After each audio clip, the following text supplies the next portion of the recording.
Hey guys, YouTube user Nick Pro 11 or something was skeptical about me slam firing the Elite Alpha in one of my first how fast can it be emptied videos. So went and got one of my Retaliator 12 clips. Wait, hang on, what? And yep, got it loaded. So this shot will be of the blaster rather than the usual wall. So yep.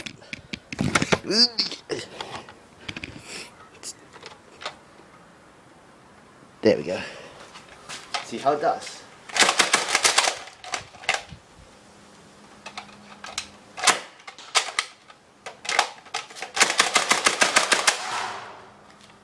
There you go.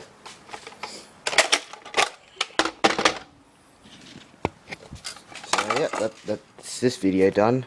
Nick Pro 11, I hope you're happy with that. Now, obviously that wasn't the best performance, but seriously, who slam fires that fast in an F4 anyway? So yeah, thanks for watching.